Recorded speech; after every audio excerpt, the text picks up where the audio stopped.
Hey YouTube, welcome. I am Lashana Alfred. I am a licensed trauma therapist. And listen, I didn't always start like that.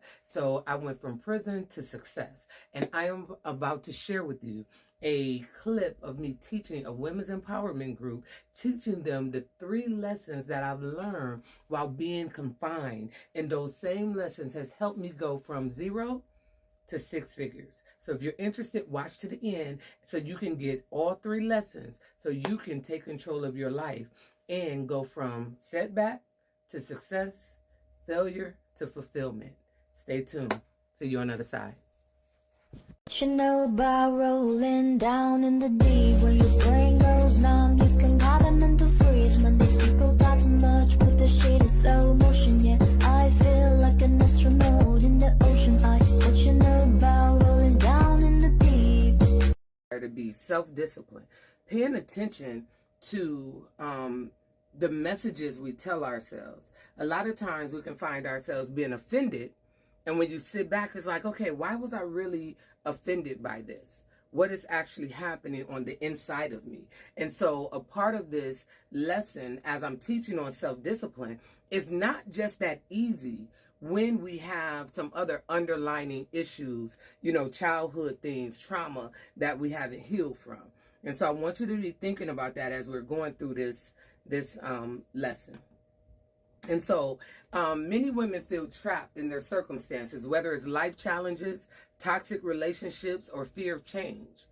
The fear of being stuck can be overwhelming, but there's a way out, right? So feeling stuck. Now understand this. We can feel stuck or trapped by life challenges, toxic relationships, fear of change. We know we should be doing more, but it's something that's actually keeping us stuck, right? And so as we're going through this, really understanding how self-discipline and strategy can help us move forward.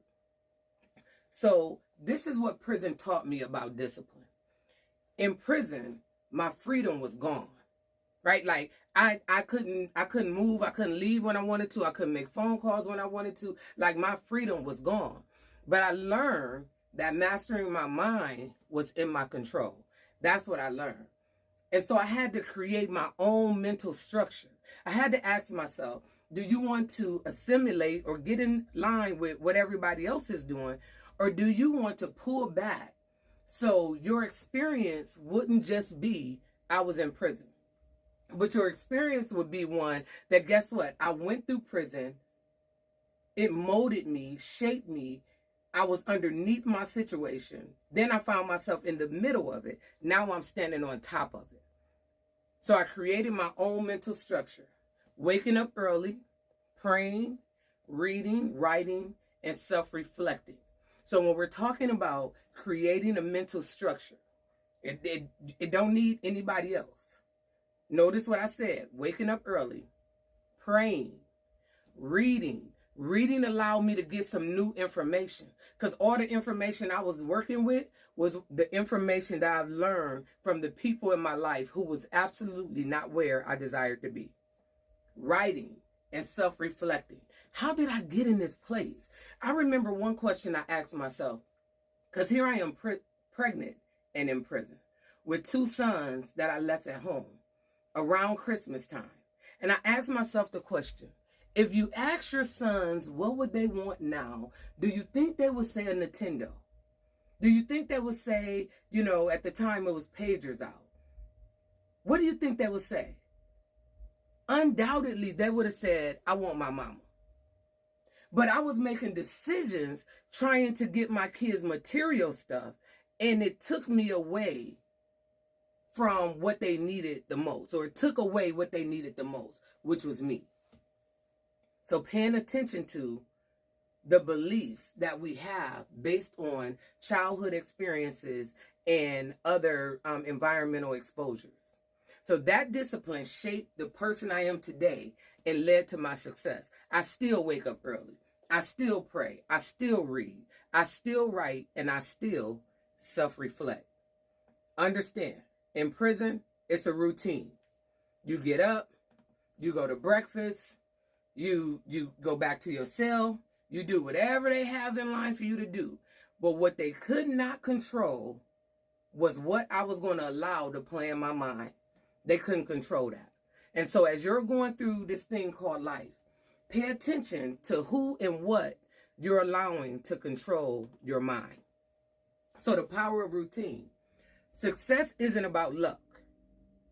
It's about what you do consistently.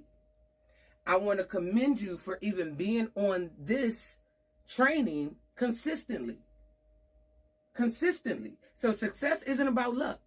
Because at the end of the day, the more you're under this type of teaching, the more you're exposed to new things, some things are sticking. But the more you practice it, being consistent, that's where the change begin to take place. So daily habits determine your future. What you do every day matters more than what you do occasionally. We can go to the gym occasionally. We can write occasionally. We can go to work occasionally. But we won't reap the result that we're seeking. So if you feel stuck, examine your routines and change what isn't working. How many times do we find ourselves doing the same thing over and over and over again and not getting the results that we desire? And we're blaming everybody else. If they would only, if they would only. Well, I'm here to tell you that the power of your routine is in your hands. It's not about what nobody else is doing. It's not about who supports you or who don't. It's about what you choose to do with the time that you have. And whatever you're doing with the time, whether it's taking care of kids, whether it's working overtime, whether it's cultivating intimate relationships, whatever you're doing with your time, you have made that choice based on what you've told yourself about the things that you have to do. And I want to challenge you. Maybe you've been telling yourself that, taking care of my kids got to be first. Maybe you've been telling yourself, oh, I got to take care of my man, my woman, my whoever, right? I got to work overtime because I need the money. And because you're telling yourself this, what you really need for self-care is being neglected. Pay attention to that. So how do we build this self-discipline?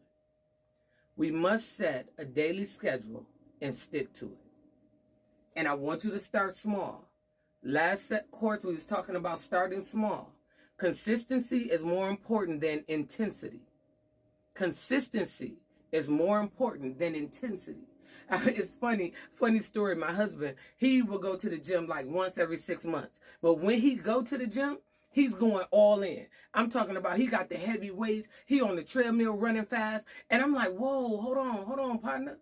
No, consistency is more important than intensity. So keep that in mind. And as you're looking at building self-discipline, eliminate distractions and focus on your priorities. Eliminate distractions and focus on your priorities. I encourage you to set a priority list. So if you're a mother, write that down. Yep, being a parent is a priority. If you have to work and, you work 9 to 5, okay, bringing in the money, that's a priority. But I want you to see if your name is anywhere on the list. And if it's not, as you're writing down your priorities, make sure your name is on the list. And then eliminate any distractions, whether there's mental distractions or physical distractions. Eliminate it and focus on your priorities. So out of a 24-hour day, if you can't find 30 minutes for yourself, your priorities is messed up. Your priorities is messed up. Because if we don't take care of ourselves, we're not going to be able to successfully manage everything we have going on in our life. And then you want to track your progress and celebrate small wins. So breaking free from feeling stuck. Stop waiting for motivation. Motivation comes after action. Stop waiting for motivation. Motivation comes after action. Plenty of times I didn't want to go to the gym. But once I got there and I got in the groove, it was on.